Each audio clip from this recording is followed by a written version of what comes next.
Hi guys, welcome back. This is Crystal with Emerson Aurora Design, and today I'm going to show you how I created this paint pour Chevron tumbler.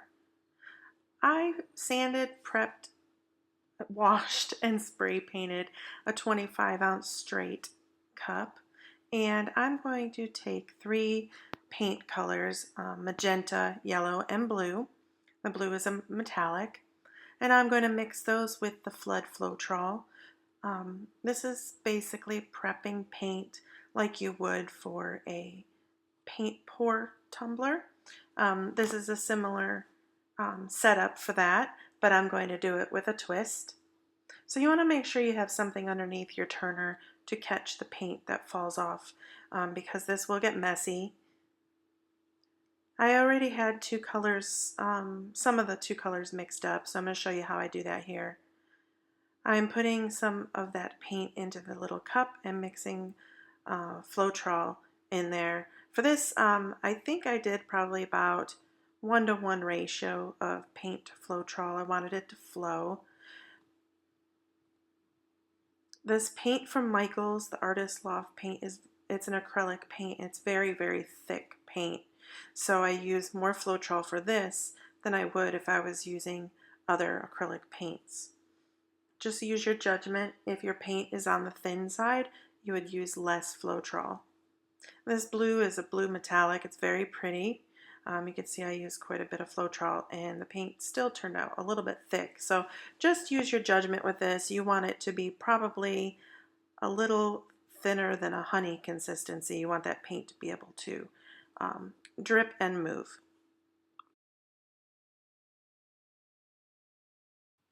So I'm going to tell you guys that I actually have attempted this cup. I believe this was the 4th or 5th try.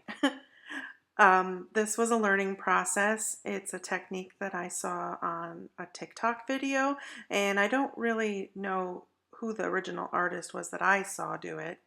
So it was trial and error. This is the tumbler that turned out. So at the end, I'll show you my outtakes.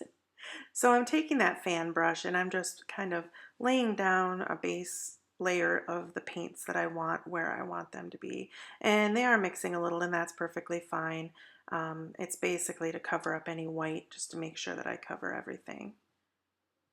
It doesn't have to be completely covered. It's just a base paint, and I'm not going to let this dry. I'm going to leave this wet, and you'll see here in a minute what I'm going to do.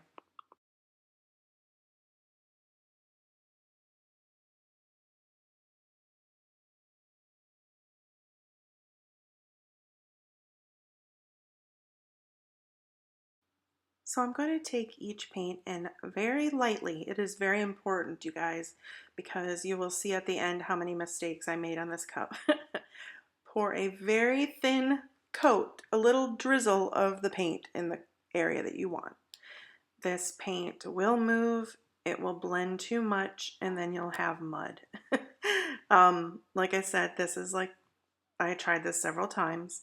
I made several mistakes, and I'm going to be honest, I'm no expert in all of these techniques, and I like to take you guys along with me on my journey of creating new and cool ideas. So just do not go crazy with pouring this. Number one, the design will mess up. Number two, the colors will blend too much and turn to mud. And number three, you'll have so much paint on your cup that it'll just look like a muddy, swirly, ugly mess. So go easy on it. I had to make a little bit more of that red, so that's what I'm doing here. And then I'll drizzle that on there. So I'll let you guys watch. The magic is coming up, I promise.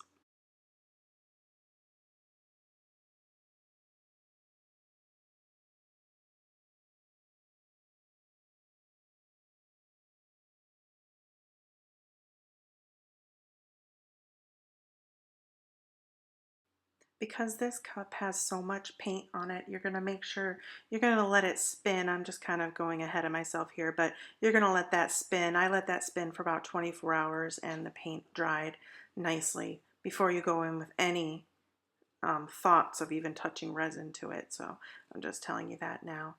So I'm going to let that spin for a second and spread out, and then I'm going to take this Mardi Gras bead. This is the magic, guys. This is the magic tool. And I'm going to lay that on there lightly, and just lightly, don't push, just go back and forth. Look at that chevron, isn't that cool? The way that the beads make the design, it reminds me so much of feathers, and you'll see here when I get a close-up. Like I said, I tried this several times. It does take some time to get that technique down, and it does leave, when you pull the beads off, it does kind of leave a funky little area, but I didn't really mind. This cup is pretty cool after all the all the mistakes I made. I just kept going. Now the reason why I'm using a torch on this is not resin, you guys remember, it's just paint and Floetrol. But when you use a torch on these cups that have the paint mixed with Floetrol, when you put a torch over it quickly, like I am, it pops bubbles and then you'll get cells. So the colors kind of bleed through each other in a little cell. You'll be able to see it better when I show you a close-up, but it's a neat effect, and like you may see some yellow popping up, little bubbles, kind of cell bubbles through the blue, yellow through the pink, and so forth. Here I am just kind of touching up that edge with some of the paint that has fallen. I pre-painted that bottom, and I'm just letting that paint kind of fall over the bottom. I didn't want to put too much paint on that bottom because that paint will kind of keep moving until it's dry. Also, it can cause your bottom to be uneven. So just go light-handed there. This is the first cup that actually the paint wasn't swirling. And that's one of the problems with this technique. If you use too much paint, that paint is wet and it's going to move and it's going to swirl. And unless you're going for that effect, which that might be what you want to go for, but if you want the chevron look, which is pretty freaking awesome if I do say so myself, you don't want that paint to swirl too much. And that's part of the reason why I left my paint a little thicker. And you can kind of see those little cells. Do you see those little cell bubbles? Here it is after 24 hours of letting this dry, and I'm going to put my coat of resin on. That paint is completely dry, guys. That's so important. Don't put resin over the wet paint. This is neat because you can really see that metallic kind of shining, that blue. I think the yellow may be a metallic also. You can see it a little better at the end when I show you the close-up videos. So I'm just putting a layer of resin on here. I'm going to let that cure for 12 hours and then put another coat on. I ended up doing 2 coats on this cup. And I decided not to put a decal on this. I didn't want to take away from the paint. And you guys are going to be totally shocked by this one, but I refrained from putting any glitter on this cup. I know, crazy, right? I figured that metallic paint is sparkly enough, and this is just a really kind of different take on a paint pour cup. And I hope you guys really enjoy this and learn something from it. If you stay till the end, you'll see my outtakes and my messy mistakes. I'm sharing those because, I'm not perfect, and we're not perfect. Art is a process. And trial and error is always there. If I ever have to recreate this cup again, I probably will have to do it a couple times too. So give it a try. It was really fun. It was so satisfying to watch that chevron take shape and see how that paint mixed. One thing I was a little bit disappointed. I wished that the magenta and the yellow would have blended a little better and had like an orange. I'm not sure exactly why it didn't do that.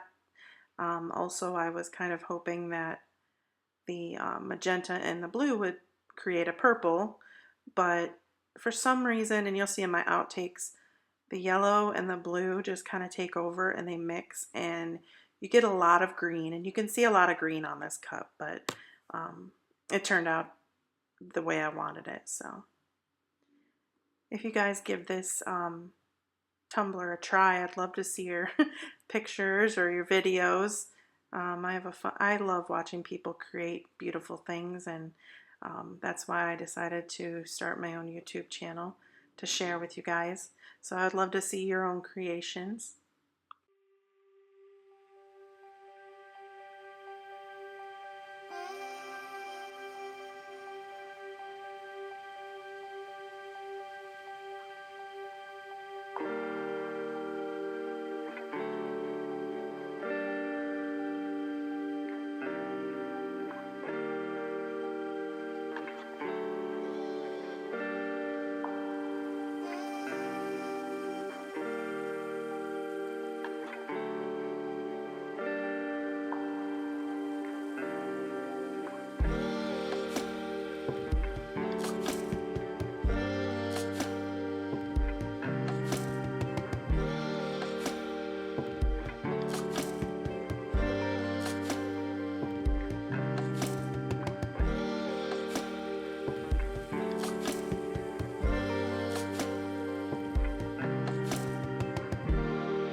So after 2 full coats of resin and a day or so later, this is the tumbler.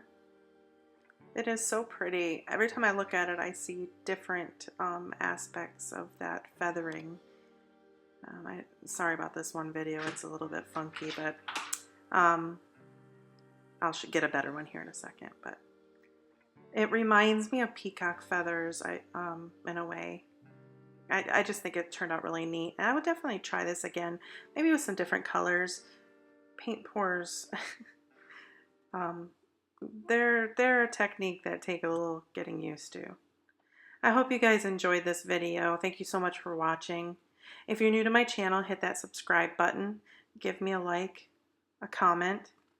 And I just really enjoy reading all of you guys' comments, so thank you so much. Stay tuned. Here in a minute, you'll see my funky outtakes of all the cups that I tried.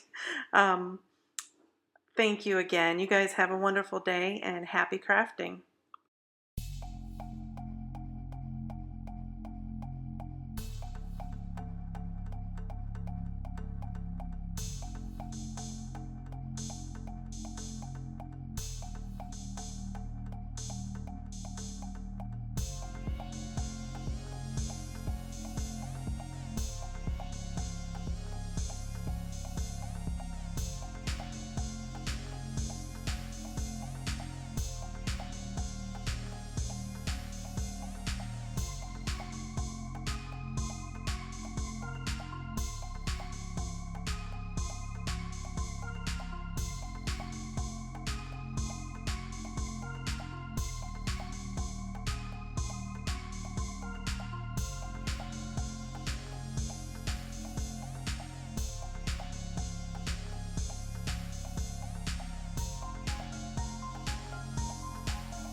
stay here forever.